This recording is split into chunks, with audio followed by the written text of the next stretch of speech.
सरकार वृंदावन धाम ऐसा धाम जहां आज भी ठाकुर जी रास रचाते हैं। जो लोग गए हैं उन्हें मालूम है कि वृंदावन में भगवान का एक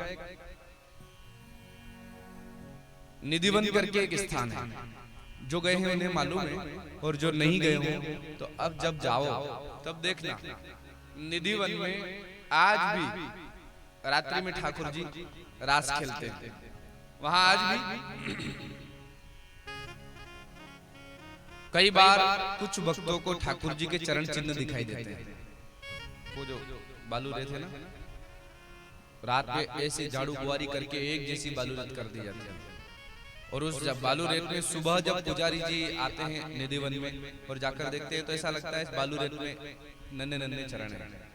आज भी ठाकुर जी रास खेलते हैं। पान का बीड़ा रखा जाता है, लड्डू रखा जाता है, सैया सजाई जाती है, पानी का घड़ा रखा जाता है। सुबह जब पट खुलता है तो घड़ा आधा खाली, लड्डू आधा खाया हुआ, पान चबाया हुआ, और सैया ऐसी जैसे किसी ने थोड़ी देर विश्राम किया हो, बैठे हो। आज भी ठाकुर जी रास खेलते खेलते जब थक जाते हैं तो थोड़ी देर बैठ जाते हैं। राधा रानी रास खेलते थक जाती बैठ जाती है। आज भी तो उस धाम वृंदावन में आज नारद बाबा पहुंचे तीर्थ यात्रा करते करते। जब वृंदावन पहुंचे तो नारद जी कहते मैंने वहां एक दृश्य देखा, एक महिला बैठी है और उसकी गोद में दो वृद्ध पुरुष लेटे हुए थे। आसपास कुछ महिलाएं और भी थी जो पंखा ऐसे कर रही थी, हवा कर रही थी उन वृद्ध पुरुषों के ऊपर। तो नारद जी ने सोचा कौन होगा, जाकर पूछूं कि क्या करूं। नारद जी ने सोचा चलो अपना क्या काम है बीच में, हम महात्मा हैं, महिलाओं के बीच में महात्मा क्या क्या काम। तो नारद जी दूर से जाने लगे। तब तक उस महिला ने आवाज लगाकर नारद जी को बुलाया, नारद जी भो भो साधो क्षणोत्तिष्ठ मच्चिन्तामपि नाशय। ओ महाराज जी महाराज जी महाराज जी रुकिए रुकिए रुकिए, मत चिंता मेरी चिंता को दूर कीजिए। नारद जी ने कहा देवी चिंता तो दूर करूं, पर परिचय तो दो कि आप कौन हो, ये दोनों वृद्ध पुरुष कौन हैं, ये देवियां सेवा कर रही है ये कौन है। तो उस देवी ने अपना परिचय दिया, अहम भक्ति, मैं भक्ति हूं। ये बोले इमौ में तनयो मतो, ये मेरे दोनों पुत्र हैं। मतलब आप माँ हो, हाँ, ये बेटे हैं, हाँ, तो माँ जवान और बेटे बूढ़े हो गए। जी महाराज। अरे ये बात को समझ में नहीं आई, कैसे हो गया, पूरी बात सुनाओ मुझे, क्या हुआ, कैसे ये बेटे बड़े बूढ़े कैसे हो गए, आप जवान कैसे। तब भक्ति महारानी कहती है कि मैं दक्षिण में उत्पन्न हुई, कर्नाटक में बड़ी हुई, महाराष्ट्र में सम्मान हुआ, गुजरात में जाकर के जीर्णताम गता, गुजरात में बूढ़ी हो गई, क्योंकि गुजरात में कोई भी भक्ति को नहीं पूछता था। गुजरात में जिसे देखो वो ज्ञानी बने घूमता था। वो तो धन्य है नरसिंह जी महाराज। जब से नरसिंह जी का जन्म गुजरात में हुआ पूरा गुजरात भक्त बन गया। धन्य भगत नरसिंह जगत गुर्जर घर पावन करी, धन्य भगत नरसिंह जगत गुर्जर घर पावन करी। यदि गुजरात में नरसिंह मेहता का जन्म नहीं हुआ होता तो आज जो गुजरात में लोग भक्ति करते हैं ना, उतनी भक्ति नहीं मिलती। क्यों? क्योंकि नरसिंह मेहता वो भक्त हुए जिन्होंने 56 बार ठाकुर जी का साक्षात दर्शन किया। कितनी बार? 56 बार। हमें एक बार भी नहीं मिलता। वहां 56 बार दर्शन हुए, ऐसे नहीं हुए। वो भक्ति भी चाहिए। नरसिंह मेहता के हृदय में वो भक्ति थी कि ठाकुर जी ने 56 बार आकर के कहा कि नरसिंह मेरे दर्शन कर लो। जब जब केदार राग गाते थे, नरसिंह जी ने केदार गाया नहीं कि ठाकुर जी आए नहीं। आधी रात में बैलगाड़ी खराब हुई, नरसिंह मेहता जब मायरा लेकर जा रहे और आधी रात में गाड़ी खराब हुई तो ठाकुर जी दौड़ते हुए आ गए। उन्होंने पुकारा, आजा आजा रे सावरिया,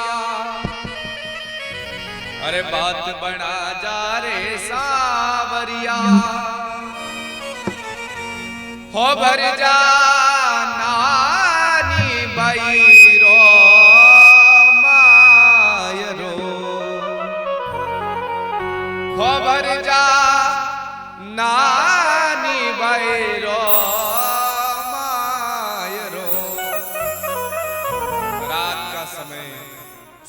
सुनसान अंधेरी रात, 16-16 साधु साथ में, बैलगाड़ी टूट गई, साधु महात्मा भूखे प्यासे, नरसिंह जी भूख लग रही है। कोई कहता नरसिंह जी डर लग रही है, कोई कहता नरसिंह जी जल्दी चलो, कोई कहता नरसिंह जी सुबह कब हो गई, कोई कहता नरसिंह जी कुछ दिखने।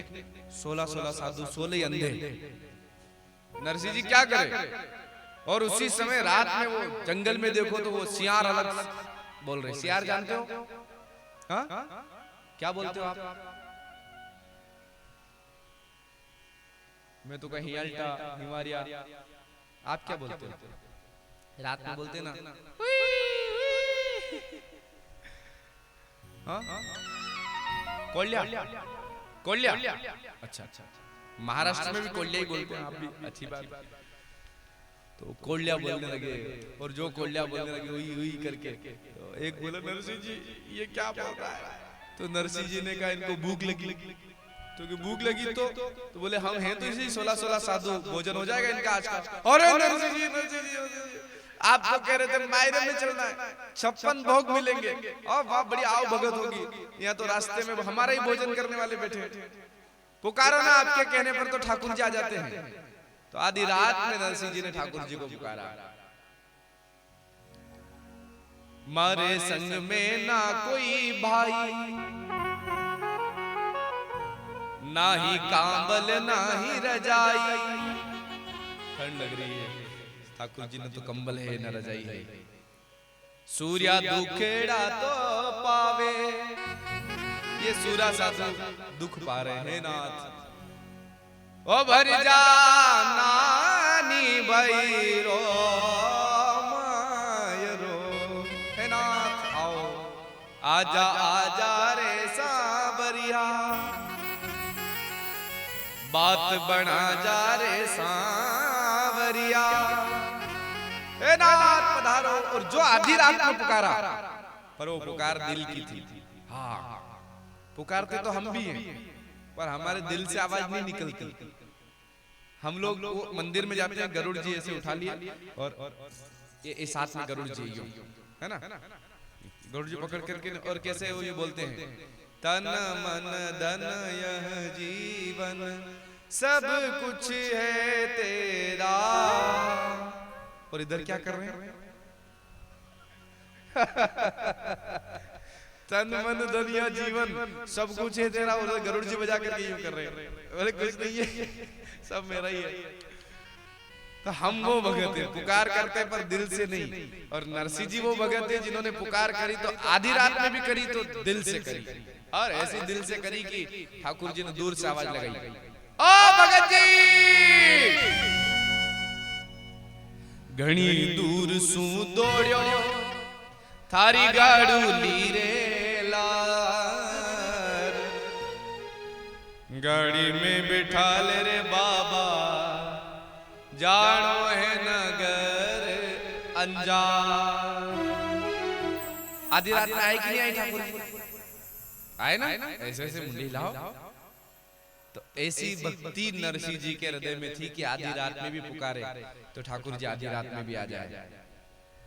और हमारे हृदय में ऐसी भक्ति की तन मन धन यह जीवन, तो कैसे आएंगे ठाकुर जी? सब कुछ है तेरा और बोल भी रहे कि कुछ नहीं तेरा, तो फिर नहीं आने वाले। आज गुजरात बहुत बड़ा भक्त है, आप देखो हम भी भक्ति करते हैं, मध्य प्रदेश, राजस्थान, महाराष्ट्र, सब प्रदेश अच्छी भक्ति कर रहे हैं, पर जो गुजराती लोग करते हैं ना, हम कुछ उनके आगे कुछ नहीं है। ये पीठ पीछे उनकी बुराई है, हाँ अच्छा ही है, उनकी बड़ाई पीठ पीछे हो रही है। उसका कारण कि उनकी वो भक्ति की क्षमता अलग है। दान करेंगे तो करोड़ों अरबों में, या हम दान पेटी में नोट भी डालेंगे तो कौन सा जो कहीं नहीं चलता हो भगवान की उस दान पेटी में, फटा नोट हो तो भगवान की आरती में, जो खाने में नहीं आए वो गेहूं मंदिर में पंडित जी को कथा, ये नहीं। तो आज भले ही गुजरात भक्त है, गुजरात के लोग भक्त हैं, पर यहाँ भक्ति महारानी कह रही है कि उस समय गुर्जरे जरणताम गता, मैं दक्षिण में जन्मी, कर्नाटक में बड़ी हुई, महाराष्ट्र में सम्मान हुआ, पर गुजरात में जाकर बूढ़ी हो गई, वहां से वृंदावन आई तो मैं तो जवान हो गई, पर मेरे बेटे ज्ञान और वैराग्य बूढ़े हो गए। नारद बाबा आप कुछ करो, मेरे बच्चों को जगाओ, वापस जवान करो। तो नारद जी ने कहा बस इतनी सी बात, देवी चिंता मत करो, त्वं तु भक्ति प्रिया तस्य सददौ प्राणतोधिका। आप तो भक्ति हो और सततम प्राणतोधिका, भगवान को सदैव प्राणों से भी प्यारी हो, आप चिंता मत करो देवी, आपके लिए तो ठाकुर जी आधी रात में भी आ जाते हैं, किसी भी भगत के घर आ जाते हैं, आपको चिंता करने की जरूरत नहीं है। जो भगवान का भजन करता है उसके लिए भगवान भक्ति के कारण आधी रात में आ जाते हैं। और इसीलिए हमारे निमाड़ में एक गीत गाते हैं लोग, बोलो भक्त वत्सल भगवान की जय, अरे हरि का भजन करी लो मतिया, भजन बिना नहीं मिल गतिया, हरि का भजन करी लो मतिया, भजन बिना नहीं मिल गतिया, हरि का भजन करी लो मतिया, भजन बिना नहीं मिल गतिया, हरि का भजन करी लो मतिया, भजन बिना नहीं मिल गतिया, भजन बिना नहीं मिल गतिया, भजन बिना नहीं मिल गतिया, हरि का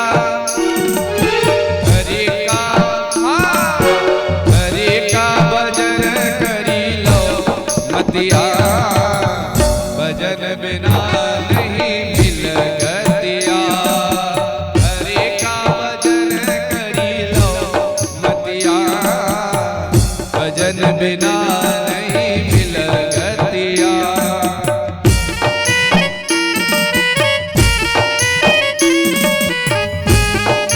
ताली बजाते हुए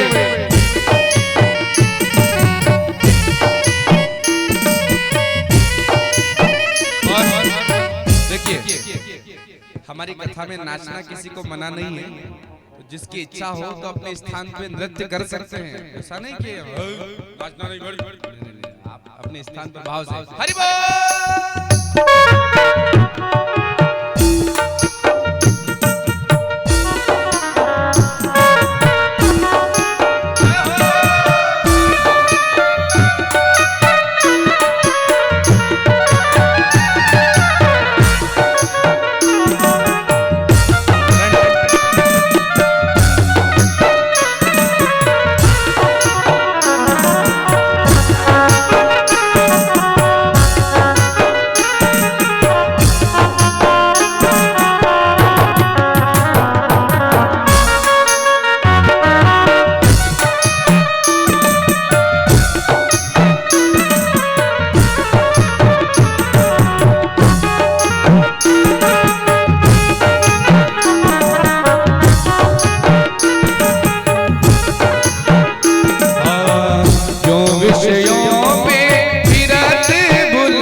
सब बीत जाए थारा दिन रतिया, भजन बिना नहीं मिल गतिया, हरि का भजन करी लो मतिया, भजन बिना नहीं मिल गतिया।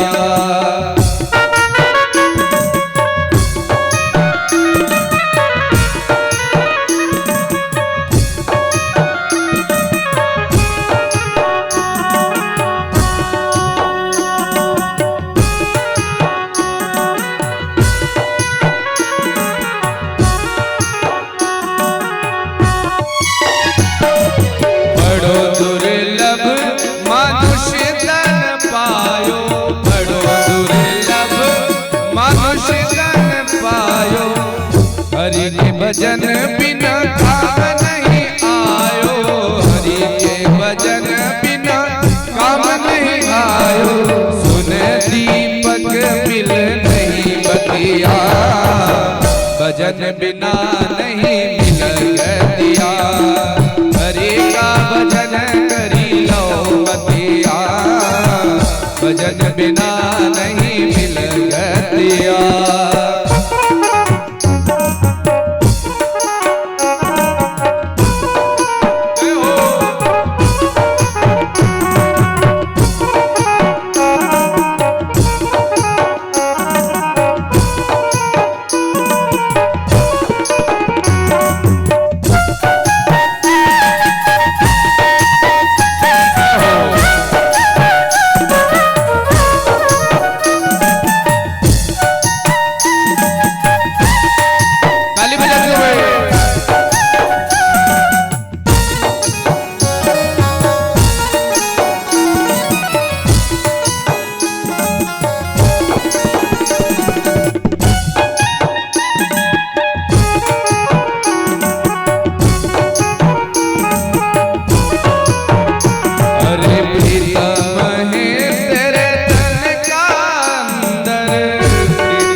क्यों ढूंढे तू पर्वत कंदर, अरे मूर्ति माँ, अरे मूर्ति माँ, मूर्ति माँ सुरती मिले मतिया। भजन बिना नहीं मिल गतिया, हरि का भजन करी लो मतिया। भजन बिना नहीं मिल गतिया, हरि का भजन करी लो मतिया। भजन बिना नहीं मिल गतिया, भजन बिना नहीं मिल गतिया। भजन बिना नहीं मिल गतिया, भजन बिना नहीं मिल गतिया। भजन बिना नहीं मिल गतिया। बोलो भक्तवत्सल भगवान की जय, भागवत भगवान की। भक्ति महारानी कहती है कि नारद बाबा किसी भी प्रकार मेरा दुख दूर करो। तो नारद जी ने कहा चिंता मत करो देवी, आप तो भगवान की प्राण प्रिया हो, और भगवान को सबसे प्रिय यदि कुछ है तो वो है भक्ति। ये भक्ति जिस हृदय में होती है भगवान को वो हृदय पसंद आ जाता है। ये भक्ति चाहे शबरी माता के हृदय में थी तो भगवान शबर जाति में उत्पन्न वृद्धा माँ शबरी पर प्रसन्न हो गए। ये भक्ति सदन कसाई के हृदय में थी तो भगवान उस कसाई के घर जन्म लेने वाले बालक सदन पर प्रसन्न हो गए। ये भक्ति सदना सेन के हृदय में थी तो नाई जाति में उत्पन्न सदना सेन पर भगवान प्रसन्न हो गए। ये भक्ति विदुर जी में थी तो दासी के पुत्र थे लेकिन विदुर जी पर भगवान प्रसन्न हो गए। ये भक्ति कुब्जा में थी तो 3 जगह से टेढ़ी काली कलूटी पर उस पर भगवान प्रसन्न हो गए। ये भक्ति ध्रुव में थी तो 5 वर्ष का बालक पर भगवान उस पर प्रसन्न हो गए। ये भक्ति प्रहलाद में थी तो हिरण्यकश्यपु जैसे राक्षस का बेटा, लेकिन उस पर भगवान प्रसन्न हो गए। जहां भक्ति वहां भगवान। हमारे अंदर भक्ति है तो हम बालक हैं कि जवान, ब्राह्मण हैं, क्षत्रिय हैं, वैश्य हैं या चतुर्थ वर्ण, कोई लेना देना नहीं। अगर भक्ति है तो भगवान कहेंगे कि मैं तेरे हृदय में हूं। आज भक्ति महारानी कहती है कि नारद बाबा वो तो ठीक है लेकिन आप कोशिश कीजिए कि मेरे बेटे ज्ञान मेरा जागे। तब नारद जी ने क्या किया, पहले तो गीता जी सुनाई, 4 वेद सुनाए, 6 शास्त्र सुनाए, फिर भी ज्ञान वैराग्य जागे नहीं। तो नारद जी महाराज ने आखिर में ठाकुर जी को पुकारा, हे नाथ क्या करूं। देखो कई बार क्या होता है, छोटा डॉक्टर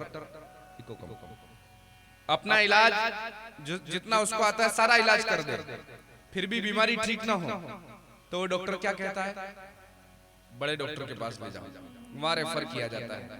यानी आप कसरावत ले जाओ, वहां भी नहीं सुधरे खरगोन ले जाओ, वहां भी नहीं सुधरे तो इंदौर ले जाओ। आगे आगे रेफर करते हैं कि नहीं। तो वैसे ही नारद जी के पास जो चूरण चटनी थी कि ज्ञान और वैराग्य जाग जाए, वो सारी चूरण चटनी चटा दी, फिर भी ज्ञान वैराग्य नहीं जागे। तो नारद जी ने क्या किया, भगवान को पुकारा और कहा कि हे नाथ कृपा करो। भगवान तो तुरंत आकाशवाणी करके कहा कि सत्कर्म करो। अब नारद जी सत्कर्म की तलाश में निकले। तब ढूंढते ढूंढते ढूंढते कौन महात्मा बताएगा सत्कर्म क्या होता है। तो आज बद्री विशाल आया और बद्री विशाल में सनत कुमारों से भेंट हुई और सनत कुमारों ने नारद जी से कहा कि अरे नारद जी, कांख में छोरा और गांव में डिंडोरा, एक कहावत है, कांधे पर छोरा और गांव में डिंडोरा। हमारा एक चेला है छगनलाल, एक बार उसको थोड़ी भांग खाने की आदत है, उसने लपक के घोटी और भांग खाई भैया। अब नशा हो गया, लगा।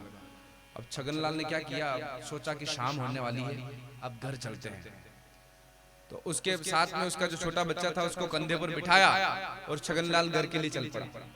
अब गांव में जा रहा था तो जो भी मिलता उससे छगनलाल पूछता, ए भैया मेरे बेटे को देखा है क्या? तो जिससे पूछा जा रहा है वो क्या सोचता कि एक तो कंधे पर बिठा है, दूसरे के बारे में पूछ रहा हो, बोले नहीं देखा। फिर आगे जाता, ए भैया मेरे बेटे को देखा है? तो वो भी सोचता कि एक तो कंधे पर बैठा है, दूसरे का पूछ रहा होगा, बोले नहीं देखा। तीसरे से पूछता, मेरे बेटे को देखा? नहीं देखा। मेरे बेटे, पूरे गांव में छगनलाल घूम गया, सबने कहा कि नहीं देखा नहीं देखा। शाम को जैसे ही घर में इंटर होने लगा, अपने घर में जाने लगा और जैसे ही अंदर जाने लगा, दरवाजे में से उस दरवाजे पर उस बच्चे का माथा टकराया जो कंधे पर बैठा था और बच्चा रोने लगा। और जो बच्चा रोने लगा तो छगनलाल ने कहा, बावरे तुम माथे पर बैठे हुए, मैं पूरे गांव में ढूंढ कर आ गया, पहले नहीं रो सको, पहले रोता तो कम से कम पता तो चल जाता। तो तब से वो कहावत हो गई, कांधे पर छोरा और गांव में डिंडोरा। तो आज सनत कुमारों ने कहा, नारद जी इतनी सी बात पर उदास थे आप? नारद जी कहने लगे, हाँ आप पूछ रहे थे ना कि भक्त कभी उदास नहीं होता, नारद जी आप उदास क्यों हो? तो मेरी उदासी का कारण मैं नहीं, ये ज्ञान और वैराग्य है जो बूढ़े होकर पड़े हैं। भक्त अपने दुख से दुखी नहीं होता, दूसरों को दुखी देख करके दुखी होता है। ये दुखी क्यों है? नारद जी ने कहा क्या किया जाए? तो सनत कुमारों ने कहा कि इन ज्ञान वैराग्य को भागवत सुनाइए, भागवत सुनने से ही इनका दुख दूर होगा। और ये भगवत की विशेषता है। सबसे बड़ा काम यदि भागवत करती है तो क्या करती है? हमारे अंदर का सोया हुआ ज्ञान, हमारे अंदर सोया हुआ वैराग्य जो है उसको जगाने का काम भागवत करती है। बोलो राधे राधे। सुनिए, वैराग्य व्यक्ति को 3 परिस्थितियों में आता है। एक वैराग्य को कहते हैं शमशान वैराग्य, एक वैराग्य को कहते हैं मरकट वैराग्य, और एक वैराग्य को कहते हैं सच्चा वैराग्य। शमशान वैराग्य कौन सा? आप गए, किसी की मृत्यु हो गई, शव यात्रा में गए और वहां अंतिम जब वो शव जलाया जा रहा था तो जैसे उसको आग लगाई आपने, वो 5 लकड़ी दी और बैठ गए, बातें जब कर रहे हैं तो आप हम सब जानते हैं कितने दुखी होते हैं। राम राम राम, मर गया बेचारा, बहुत अच्छा था, कुछ नहीं रखा दुनिया में, क्या है? इतना दुख हो रहा अपने अंदर क्या आप सोचते हो कि सही बात है, आज से तो जाके सब बंद कर दूंगा। बिल्कुल बेईमानी नहीं तो एक दिन मुझे भी मरना है, बिल्कुल बेईमानी नहीं। और यहाँ से जला करके जैसे ही वो घर गया, नहा करके वो दुकान पे जाके बैठा, तुरंत वापस बेईमानी चालू है? मौका मिला नहीं कि बेईमानी शुरू। आप हम सोचते हैं कि मैं सुधरा हुआ, नहीं भाई, सब बेईमान है। मौका नहीं मिल रहा है तो हम ईमानदार हैं, और मौका मिला तो फिर बेईमान हो जाते हैं। अभी कोरोना काल में देखो आप, छोटी सी वो गुमटी लेके भी कोई बैठा है ना, तो उसने भी नहीं छोड़ा मौका। कौन सी आती है वो, विमल और पान पराग, संजू भैया क्या क्या बोलते हो, राजश्री, और ये कितने में आती होगी? 10 रुपए, 15, 20 रुपए में। लेकिन उस समय कोरोना काल में एक एक पान पराग, राजश्री और विमल, ये जो गुटके पाउच होते हैं, 10 वाली 100 रुपए में बेची के लिए कितने ही लोगों ने बेची। कोई दुकानदार से हमारा विरोध नहीं, ये दुनिया की पूरी दुनिया की बात है, पूरे भारत में लोगों ने बेची ना। डॉक्टर साहब आ रहे हैं, साहब एक इंजेक्शन लगा रहे हैं, जो 100 रुपए में इंजेक्शन लगता है 500 रुपए, एक रेमडेसिविर जो 900 रुपए का इंजेक्शन 40 हजार में, एक आइवरमेक्टिन हाइड्रोक्सीक्लोरोक्विन दवाइयां जो 20 रुपए की, वो हजार रुपए में एक गोली, ये सब फेविफ्लू वगैरह, कितना लूटा लोगों ने, क्यों? क्योंकि मौका मिल गया था। अभी आप देखो शिवरात्रि आई, आप माला लेने जाओ, जो 10 रुपए की माला वो 30 रुपए में, 40 रुपए में, 50। काशी विश्वनाथ में 2 करोड़ के फूल बिके अभी केवल शिवरात्रि के दिन। कितने? अच्छा, लोग कहते हैं कि विकास, मंदिर बनाने से क्या विकास होगा, मंदिर बनाने से क्या विकास होगा, जाकर काशी में देखो, केवल शिवरात्रि का एक दिन और 2 करोड़ के फूल बिक गए, तो बाकी कितना धंधा चला होगा? कौन कहता कि मंदिर बनने से वो व्यवस्था गड़बड़ होती है? सब व्यवस्थाएं सुचारू हो जाती है, ये कि हमारे सोचने का तरीका है। सरकार मौका सब देखते हैं, मौका मिला नहीं कि फाइल के नीचे से पैसे लिए नहीं, बेईमानी की नहीं। बोलो राधे राधे। आज नारद जी कहते हैं कि सरकार भागवत सुनाने से, बोले हाँ, भागवत सुनाने से इनका दुख दूर हो जाएगा। तो ये भागवत सबसे बड़ा काम करती है, वैराग्य को जगाती है, ज्ञान को जगाती है। और वैराग्य एक शमशान वाला, शमशान से घर आए कि वैराग्य खत्म, वो इतनी देर का ही होता है। और दूसरा होता है मरकट वैराग्य। मरकट वैराग्य कैसा? घर में लड़ाई झगड़ा हुआ और बाबूजी ने उठाया झोला, नहीं रहना इस घर में, जा रहा हूं मैं तो वृंदावन जाऊंगा, आश्रम में रहूंगा, और चल पड़े। कभी लड़ाई हुई, घरवाली से झगड़ा हुआ कि उठाया बैग, मैं जा रहा हूं नर्मदा जी के किनारे, वहीं पर परिक्रमा लगाऊंगा ना, आश्रम में रहूंगा, खाऊंगा सदाव्रत, चल पड़ा। और जैसे ही बस स्टैंड गए ठिपगांव कि यहाँ से बस मिलेगी, नहीं याद आई चुन्नू की, स्कूल से आ गया होगा, मेरे लिए रो रहा होगा दादाजी। तो 2 दादाजी की याद आई तो ठिपगांव गए थे, वापस ठिपगांव खुर्द में आ गए, चुन्नू याद आ गया। तो ये भी वैराग्य हुआ, लेकिन कितनी देर का? इतनी सी देर का, यहाँ से ठिपगांव तक का। इसको कहते हैं मरकट वैराग्य। मरकट कहते हैं बंदर को। बंदर कभी भी एक डाल पर नहीं बैठता, 2 मिनट बैठा नहीं कि कूद के उस डाल पे, वहां से उस डाल पे, वो शांत बैठता ही नहीं। ऐसे ये हमारा मन है।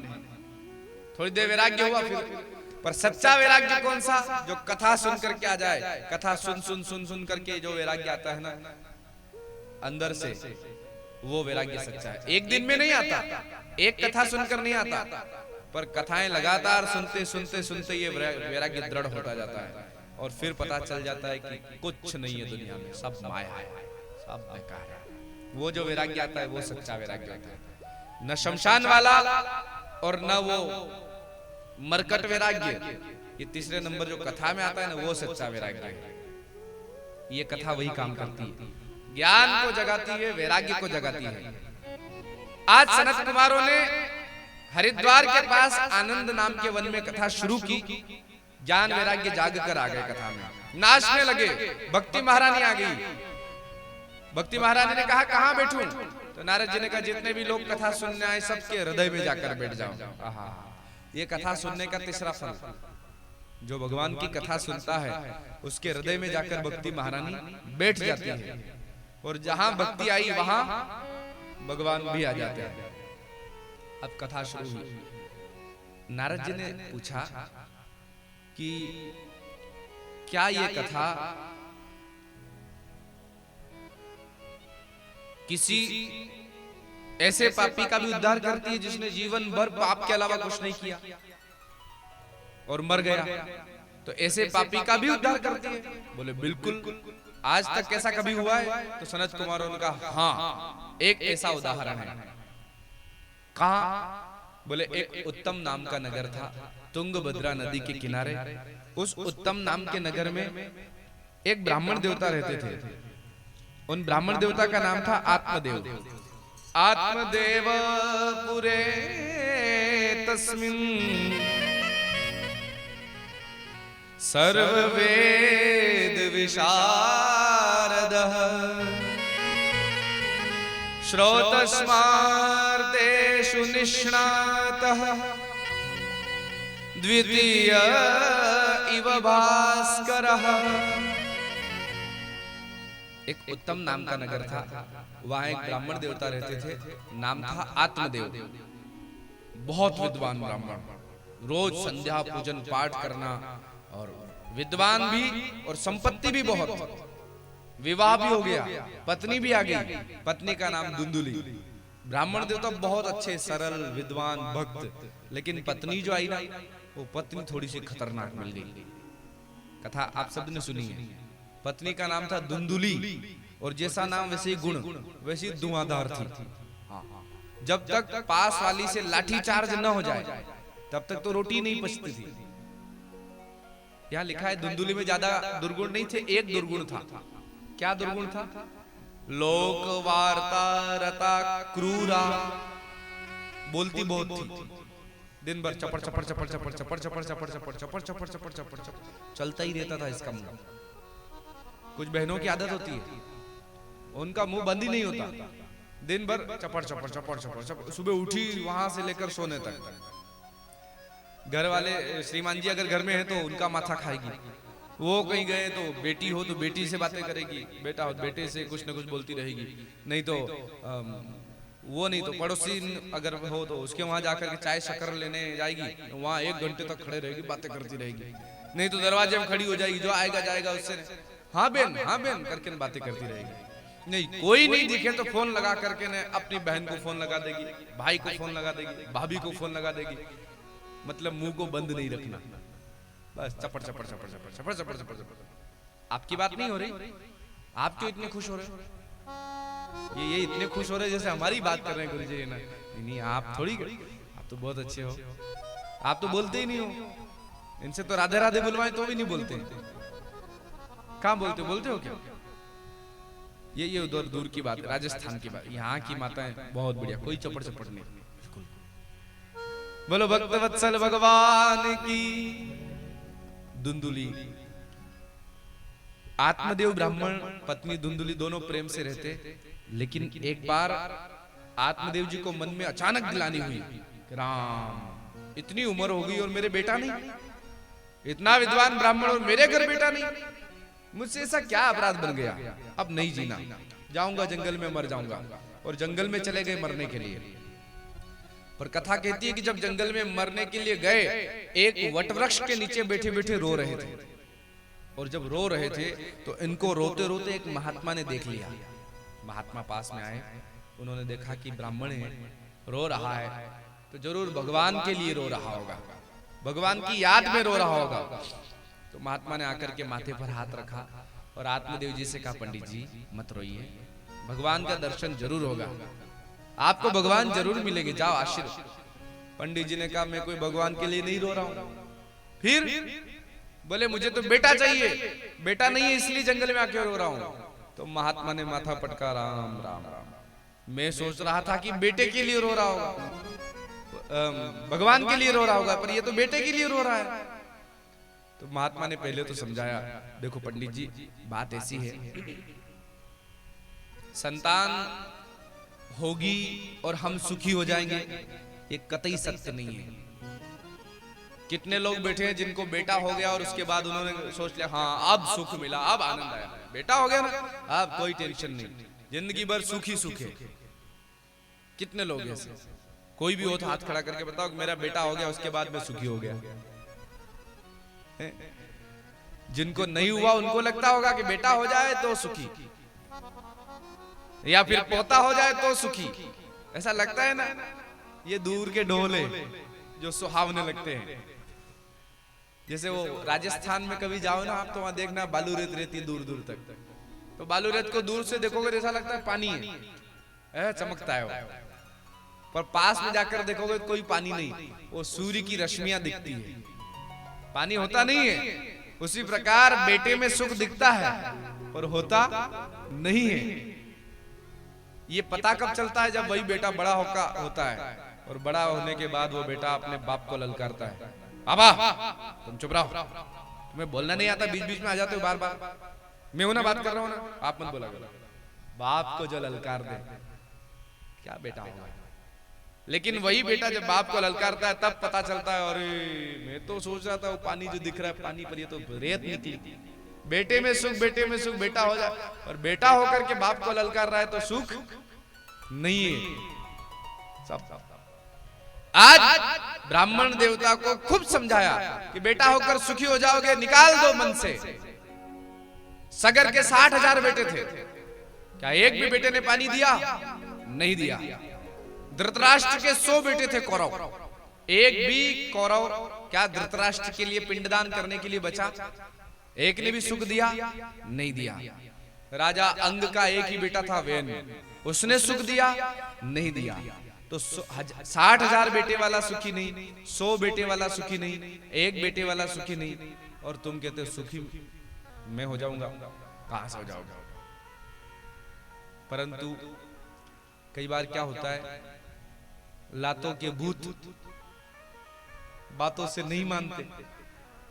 खूब समझाया आत्मदेव जी को कि पंडित जी मान जाओ, कोई भगवान की भक्ति करो, बेटा नहीं है तो भगवान को बेटा मानो, रोज ठाकुर जी को लाड़ लड़ाओ और इन्हीं की पूजा उपासना करो, और इनको बेटा मान लिया तो ये समझो कि ये वो बेटा सुखी करे ना करे ये जरूर सुख देंगे, वो काम आए ना ये जरूर काम आएंगे, वो साथ दे या न दे पर ये साथ कभी छोड़ेंगे नहीं, इनको बेटा मानो।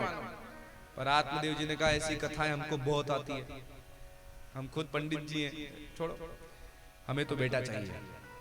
बेटा देते हो कि अभी यही माथा पटक पटक करके मर जाऊंगा, उल्टी ब्रह्म हत्या आपको लगेगी।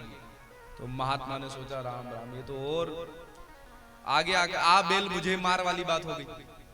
मैं सोच रहा था कि भगवान के लिए तपस्या कर रहा होगा, रो रहा होगा, पर ये तो बेटे के लिए रो रहा है, अब क्या करूं क्या करूं। तो महात्मा ने अपने वीआईपी कोटे से एक फल निकाल करके दे दिया कि ये फल लो, अपनी पत्नी को खिला देना, और कुछ नियम बता दिए। अब आत्मदेव जी खुश होकर क्या हो गया, हाँ महाराज ने फल दे दिया वीआईपी को, अब तो मेरे बेटा हो जाएगा। घर लाकर वो फल धुंधुली को दे दिया।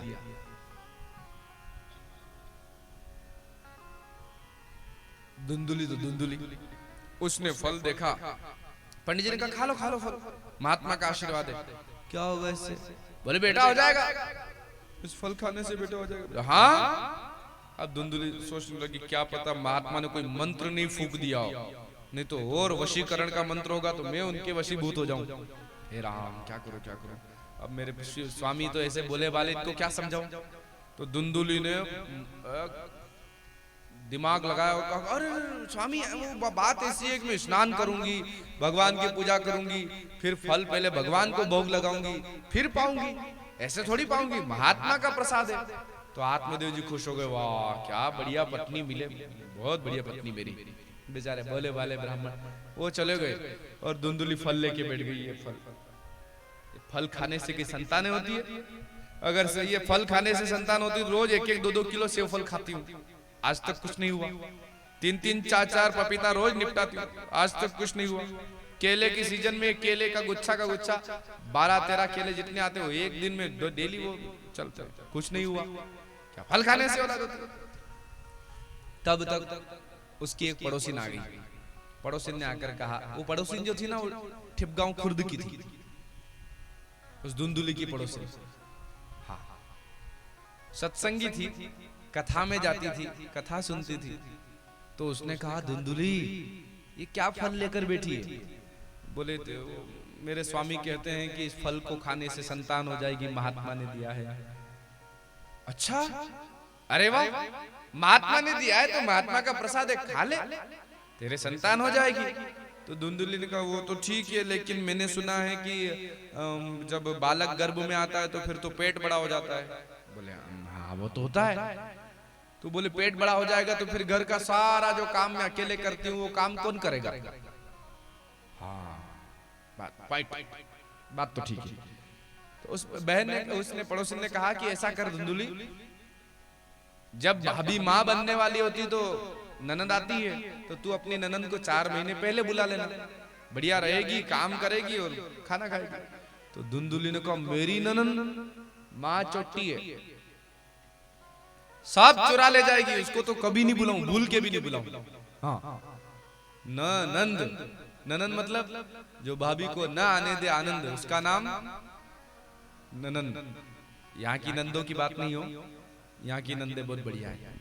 ये वो उधर उधर राजस्थान की कथा है। हाँ पंडरी का नहीं तो यहाँ बाद में आ जाए नंदे गुरु जी। क्या बोल रहे थे आप? हाँ आपको सुना रहे थे कि नंदे? नहीं आप ठीक, यहाँ की नंदे सब बढ़िया, ये दूर की बात है।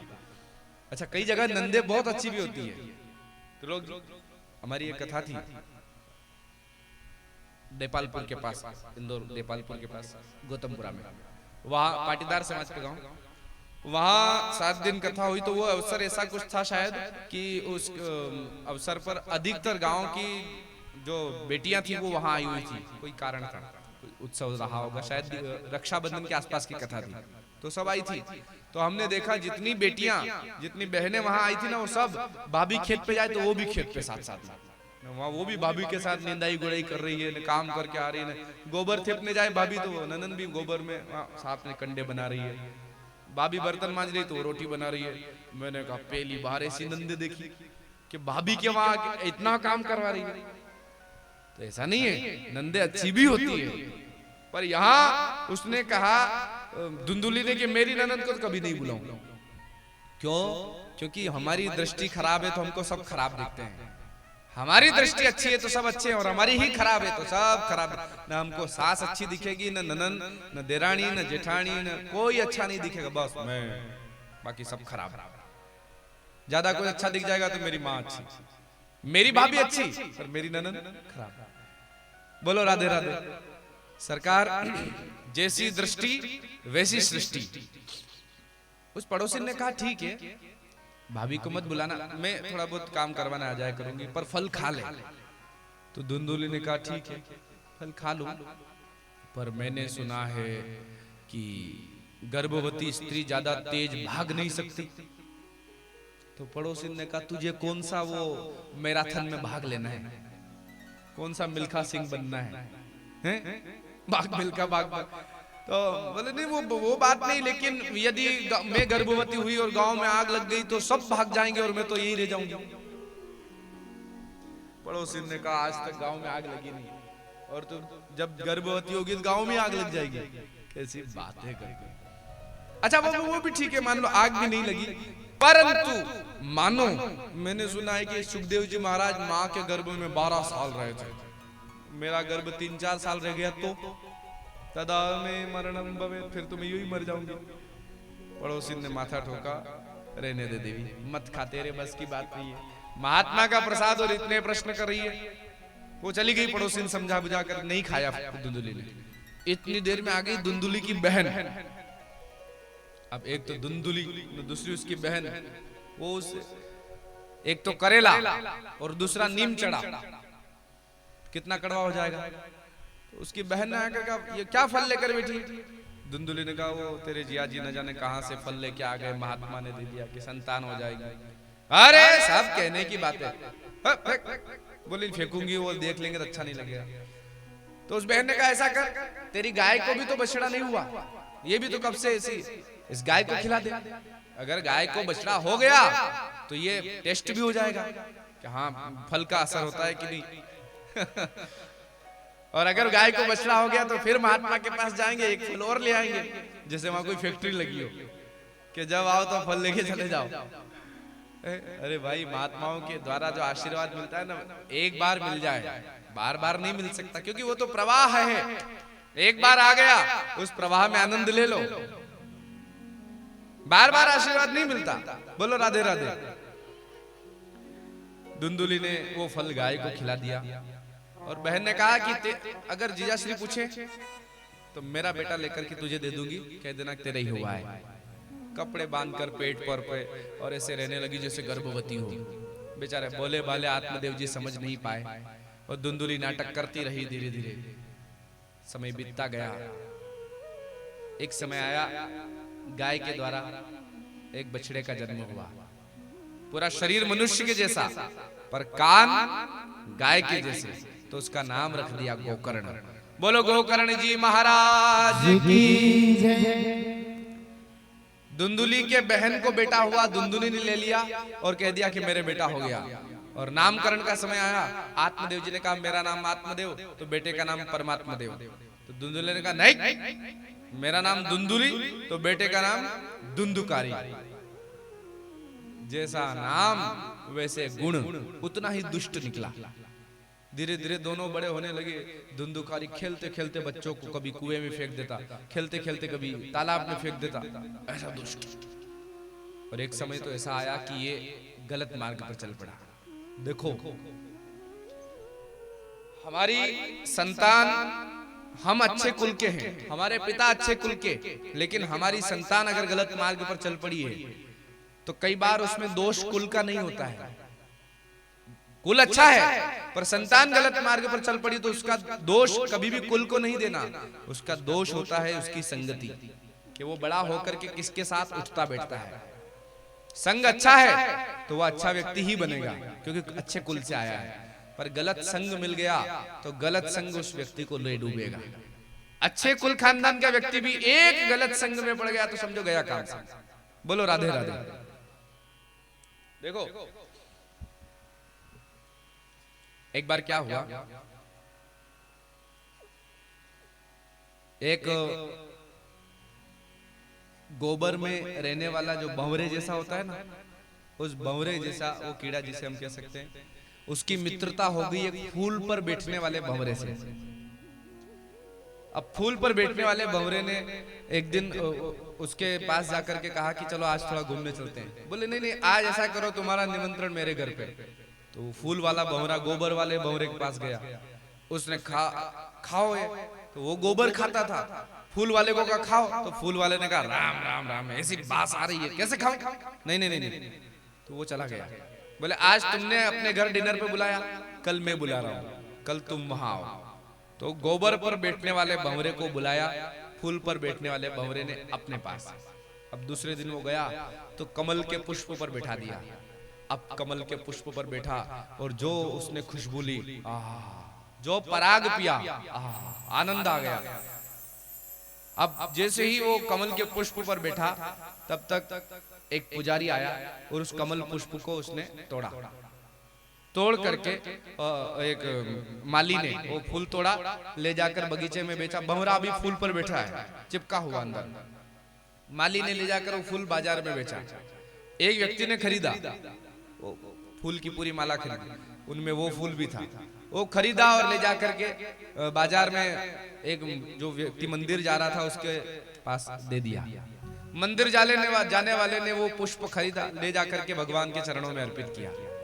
भगवान के चरणों में अर्पित किया तो भंवरा आज भी अभी भी वही चिपका है, भगवान के चरणों में पहुंच गया और वहां से दिन भर चरणों में पड़ा रहा। शाम हुई, पुजारी जी ने सारे फूल उतारे, सारे ऐसे निर्माल्य उतार करके एक टोकरी में रखे। सफाई कर्मचारी आया और टोकरी उठा करके ले गया और ले जाकर के सारे फूल गंगा जी में। भंवरा अभी भी उस पुष्प पर बैठा है। अब भंवरा सोच रहा है वाह, दूसरे भंवरे से कह रहा है कि धन्यवाद, क्या तेरी यारी। कहा तो मैं गोबर के ऊपर बैठ करके गोबर को दिन रात सूंघता था, खाता था, उसी में जीवन था। और कहा एक दिन का अच्छा संग मिला कि उसका परिणाम ये हुआ कि मुझे भगवान का चरण मिल गया, भगवान के दर्शन मिल गए और वहां से निकला तो यह गंगा जी की गोद मिल गई। इससे अच्छा मेरे लिए और क्या हो सकता है। एक अच्छा संग दुष्ट को भी सुधार सकता है और एक कुसंग अच्छे व्यक्ति को भी बिगाड़ सकता है। आपका कुल अच्छा, खानदान अच्छा, पर गलत संग में पड़ गए तो आप गए काम से। इसलिए बहुत सावधान, हम किसके साथ उठते बैठे हैं बहुत ध्यान रखो। हमारी संतान चाहे बेटा हो या बेटी हो, उसकी मित्रता किनके साथ है बहुत ध्यान रखो।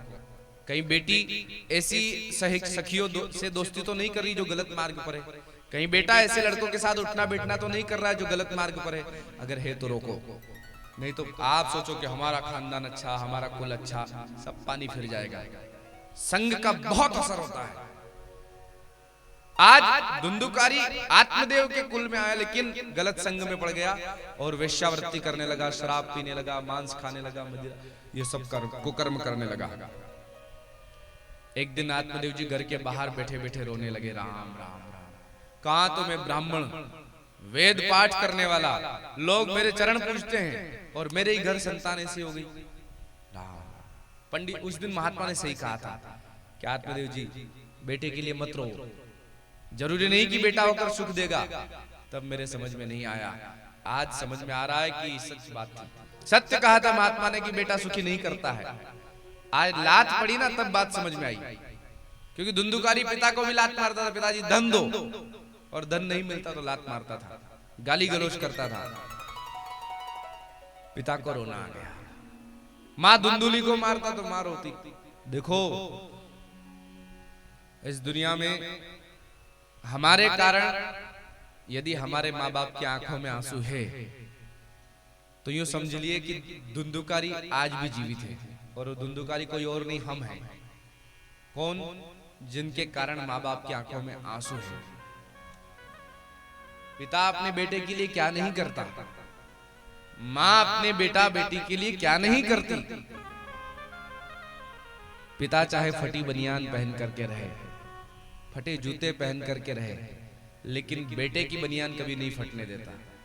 बेटे के चप्पल जूते कभी भी पुराने नहीं होने देता, तुरंत नए ला कर देता है, नए कपड़े सिलवा देता है, नई सारी वस्तुएं। बेटा कहे मुझे मोटरसाइकिल चाहिए, पिता भले ही कर्जे में डूबा है पर बेटे के लिए मोटरसाइकिल ला करके दे देता है।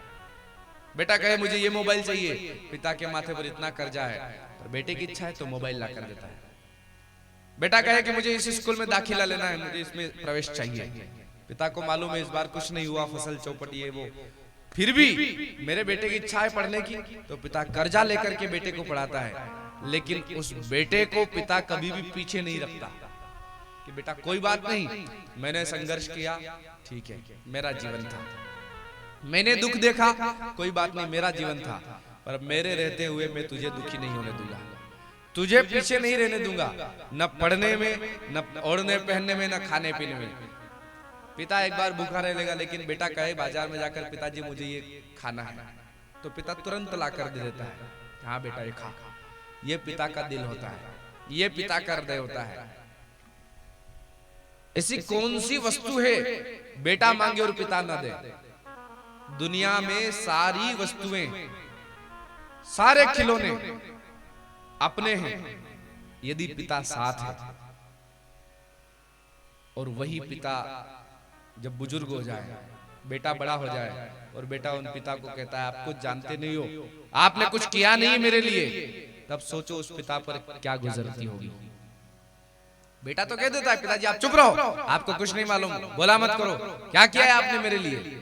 बेटा 2 मिनट के लिए कह देता है, लेकिन उसे नहीं मालूम कि पिता ने क्या नहीं किया बेटे के लिए। दुनिया की ऐसी कौन सी वस्तु है जो बेटे को लाकर नहीं दी? सारा काम पिता बेटे के लिए करता है। और वही बेटा जब ऐसा बोलता है ना, उस बेटे के कारण पिता की आंख से एक भी आंसू निकल गया, माँ की आंख से एक भी आंसू धरती पर गिर गया, तो समझ लेना कि बेटे के जितने भी पुण्य है ना, सारे पुण्य पर उसने पानी फेर दिया, सब बेकार हो जाएंगे। इसलिए कोशिश ये करो कि हमारे कारण कभी भी हमारे माँ बाप की आंख में आंसू नहीं आना चाहिए। तो हम धर्मात्मा, तो हम मनुष्य, नहीं तो यूं समझ लो कि हमसे पशु बेहतर है। पशुओं से भी बेकार हमारा जीवन है अगर हमारे कारण हमारे माँ बाप की आंखों में आंसू है। आप कुछ भी कहो, पिता के मन में कभी ये नहीं देखो, आप जिस ऊंचाई पर हो ना उसका कारण है आपके माँ बाप। पिता के कंधे पर बेटा बैठ जाए, माथे को यूं पकड़ ले और बेटा सोचे कि देखो पापा की हाइट ये और मेरी है, मैं तो बाप से बड़ा हो गया। बेटा बाप से बड़ा नहीं हुआ है, वो ऊंचा इसलिए दिख रहा है क्योंकि पिता ने कंधे पर बिठा रखा है। आप अगर ऊंचाई पर हो तो माँ बाप के आशीर्वाद रूपी कंधे पर बैठे हो तो ऊंचाई पर हो, और वहां बैठकर आप अभिमानी हो जाओ, नहीं मैं हूं, पिता कुछ नहीं, माँ कुछ नहीं, तो बेकार है सब। फिर धर्मात्मा बनने का ढोंग नहीं करना कि मैं धर्मात्मा नहीं है। हम धर्मात्मा अगर हमारे कारण माँ बाप दुखी है, पिता दुखी है, कोशिश ये करो कि मैं सारी वस्तुएं ला करके मेरे पिता को दूं अगर मैं समर्थ हूं, तो सारी इच्छाएं पूर्ण करूं मेरी माँ की अगर मैं समर्थ हूं। अगर आप मातृ इच्छा पूर्ण करते हो, पितृ इच्छा पूर्ण करते हो, तो ये समझो आप हजारों मालाएं रोज कर रहे हो, 1000 माला का फल एक बार में मिल सकता है यदि आपके कारण आपके पिता के मुख पर हंसी आती है, आपके कारण आपकी माँ के चेहरे पर मुस्कान आती है, तो समझ लेना आपने 1000 माला कर ली है, 1000 माला का पुण्य ले लिया है। ये जीवन में कोशिश हो, न कि ये कि माँ तुम चुप रहो, पापा तुम चुप रहो, नहीं, ये शब्द तो आना ही नहीं चाहिए। तो हम बेटे हैं, तो हम धर्मात्मा हैं। नहीं तो ये विदेशी लोग कुछ नहीं मानते, माँ बाप को भी नहीं, बेटे को भी नहीं, कुछ किसी को नहीं। पशुओं जैसा जीवन है विदेशियों का, और हम भारतीय हैं, सनातन धर्मी हैं। हमारा सनातन धर्म कहता है कि मातृदेवो भव, माँ भगवान है, पितृदेवो भव, पिता भगवान है। तो मानो आज धुंधुकारी ने इतना परेशान किया कि माँ बाप दुखी हो गए, रोने लगे। आत्मदेव जी जिस समय बैठे थे तो उस समय गोकर्ण जी महाराज आए, पिता से पूछा क्या हुआ, क्यों रो रहे हो? तो आत्मदेव जी ने गोकर्ण जी से कहा कि क्या करें बेटा, इस बेटे से बहुत आस करी थी, बेटा मुझे सुखी करेगा सुखी करेगा, पर बेटे ने कुछ नहीं किया मेरे लिए। ये दिन देखना पड़ रहा है कि बेटा धन के लिए मार रहा है, कहां जाऊं कि मैं सुखी हो जाऊं? तो गोकर्ण जी महाराज ने कहा पिताजी,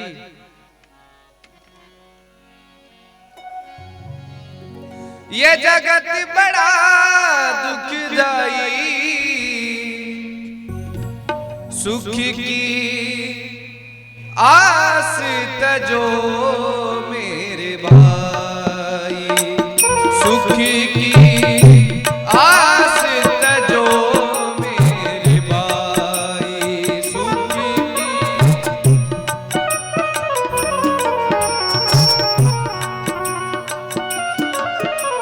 ये जगत बड़ा दुखदाई, ये जगत बड़ा दुखदाई, सुख की आस तजो मेरे भाई, सुख की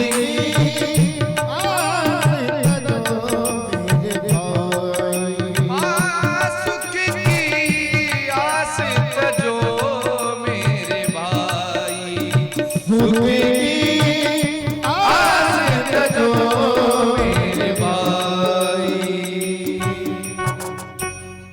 ये जगत बड़ा दुखदाई, सुख की आस तजो मेरे भाई। गोकर्ण जी कहते पिताजी अब भी समय है, अब भी जंगल में चले जाओ, अपने कल्याण का मार्ग तय कर लो। देखो कई लोग इस दुनिया में आज भी आत्मदेव जी जैसे ही हैं। आत्मदेव जी मतलब घर में लात खा रहे हैं, बेटा धुंधुकारी रोज मारता है, कूटता है, ललकारता है, गालियां देता है, पर फिर भी जंगल में नहीं जा रहे। ऐसे आज भी कुछ लोग हैं, घर में ना बेटा पूछता है ना बहू पूछती है, पर फिर भी दिन भर घर के बाहर बैठे बैठे कुत्ते भगाते रहते हैं, घर छूटता नहीं। भले गांव में अपना भागवत जी आ गई हो, कथा चल रही हो, लेकिन वो घर के बाहर ही बैठे हो। अरे बेटा बहू कथा में गए या घर में कुत्ता घुस जाए तो, बिल्ली घुस जाए तो घर नहीं छूटता, घर वहीं बैठे बैठे ऐसी में जीवन। ये आत्मदेव जैसा जीवन। कई बूढ़े लोग होते हैं, सुनाई देता नहीं, बहू बली गालियां दे रही हो, लेकिन सास कहते हैं हाँ बेटा, बोले मरो खोरी, बुढ़ापा आ गया अब तो मरो, बोलते हाँ मेरी बहू बहुत अच्छा, बहू तो आपको गालियां दे रही हो और आप। कई बूढ़े घर के इस वाली अलमारी में से कपड़े उठाएंगे इधर रखेंगे, इसमें से कपड़े उठाएंगे इधर रखेंगे, इसमें से इधर, दिन भर घर में इधर से इधर डोलते रहते, पर पास में मंदिर नहीं जाएंगे, कथा हो रही हो कथा में नहीं जाएंगे। दिन भर घर पर बैठी बैठी वो धान साफ करते रहे, गेहूं चावल, और फिर कोई पूछे तो बोले दिन खत्म ही नहीं होता, बहुत बड़ा दिन, टाइम ही नहीं पास होता, समय पास नहीं होता। अरे समय पास नहीं होता तो कथा में जाकर बैठ जाओ, कम से कम कथा सुन लो। पर घर पर बैठे बैठे गेहूं साफ करेंगे, चावल साफ करेंगे, कथा में जाकर नहीं बैठेंगे। बोलो राधे राधे। सरकार घर में रहो, पर कब तक? एक समय तक, जहां आपकी पूछ परख घर में बंद हो जाए तो उसके बाद मंदिर जाना शुरू कर दो, उसके बाद कथा में जाना शुरू कर दो, नर्मदा स्नान करने जाना शुरू कर दो, तीर्थों की यात्रा शुरू कर दो, घर से मोह कम कर दो। फिर ये कुत्ते भगाना, खाने दो, कुत्ते खा रहे तो, बिल्ली खा रहे तो, बच्चे जाने, पर आप टेंशन फ्री होकर के भगवान में लग जाओ तो ही कल्याण है। नहीं तो मन पछताई है अवसर बीते, अवसर गया कि फिर बाद में रोते रहेंगे राम राम ऐसा। हमारे मालवा के संत हैं कमल किशोर जी नागर, मालवा माटी के वरद पुत्र, वो कहते हैं यो अवसर जावे हाथ से गोपाल बोलो रे, गोविंद बोलो प्रेम से गोपाल बोलो रे। कौन सा अवसर जावे? ये कथा का नहीं, ये मनुष्य जन्म का अवसर। यह अवसर मिला है 84 लाख योनियों में एक योनि ऐसी मनुष्य योनि, जो अवसर मिला है कि उद्धार कर लो अपना, कल्याण कर लो अपना, उपाय कर लो हरि मिलन का, और नहीं किया तो अवसर गया। गोविंद बोलो प्रेम से गोपाल बोलो रे, गोविंद बोलो प्रेम से गोपाल बोलो रे, गोविंद बोलो रे गोपाल बोलो रे, गोविंद बोलो रे गोपाल बोलो रे, और गोविंद बोलो रे गोपाल बोलो रे, गोविंद बोलो रे गोपाल बोलो रे। यो अवसर जावे हाथ से गोपाल बोलो रे, अवसर जावे हाथ से गोपाल बोलो रे, गोविंद बोलो प्रेम से गोपाल बोलो रे, गोविंद बोलो प्रेम से गोपाल बोलो। यो अवसर जावे रे। अवसर का मतलब ये मत समझना कि ये 7 दिन ही अवसर है, उसके बाद बड़ी मत बोलो 7 दिन बोल लो। हाँ, अगर आप ये सोच लो कि केवल 7 दिन बोलना है, चलो बोल लेंगे, उसके बाद नहीं बोलेंगे, तो नहीं, यो अवसर जावे। कौन सा? ये जो काया मिली है नी, कंचन वाली काया हो सैलानी में तो पावना, एक दिन जावाला पाछा को निया वाला। ये काया, ये कंचन वाली सोने जैसी काया मिली है ना, तो ये है अवसर, मेन अवसर तो ये है। नहीं तो फिर बाद में अरे तने कई करो मनक जमारा में, केसर घुल गई गारा में। मालवी भाषा का भजन है, गाया घणी रे थारे भैंसा घणी है। गाय भैंस है कि नहीं आपके? है ना? गाया घणी रे थारे भैंसा घणी है, तू तो रही गयो गोबर सोरवा में केसर गुल। अब क्या करते हैं? सुबह उठे, उठने से लेकर के गाय का भैंस का गोबर ये सब संभाला, झाड़ू बुआरी करी, दूध निकाला, चारा डाला, चले गए खेत पे, काट काट काट 2 घंटे तक भैंस के लिए चारा काटा और काट करके लाए और वहां डाला, फिर भोजन किया, पोता आ गया, थोड़ी देर पोते को खिलाया, दोपहर हो गई, 12-1 बज गई, चलो भोजन कर लिया, सो जाए। 2-3 घंटे सोए कि 4 बजे के 4 बजे वापस कोई खेत से चारा लाना है तो क्या करना है, तो वो ले क्या है, शाम का दूध का टाइम हो गया, फिर दूध निकालो, फिर गोबर साफ करो, फिर उनको चारा वानी करो, ये होगी रात। फिर भोजन किया, टीवी के आगे बैठे, और ये राहुल गांधी खराब ने, मोदी जी खराब ने, ये अच्छे ने, वो अच्छे ने, करते करते 10 बज गए बैठे बैठे और सो गए। और इसी में आज का, कल का, परसों का निकलते निकलते दिन दिन दिन दिन करते करते साल निकले, साल निकलते निकलते उम्र भी निकल गई, बाल सफेद हो गए, बुढ़ापा आ गया। तने कई करो मनक जमारा में, केसर घुल गई गारा में। सरकार, ये काया जो मिली है ना, केवल खाने के लिए या काम करने के लिए, खेती बाड़ी करने के लिए, इसके लिए ही शरीर मिला है? नहीं, परम लक्ष्य कि इन सबके साथ साथ हम हरि उपासना करें, भगवत उपासना करें, ठाकुर जी को प्रसन्न करें, और वे खुश हो गए तो समझो कल्याण हो गया। आज गोकर्ण जी ने पिता से कहा, आत्मदेव जी से, कि अब भी समय है। खबर नहीं पल की, अगले पल का खबर नहीं है कि शाम को भक्ति करेंगे या कल करेंगे। शाम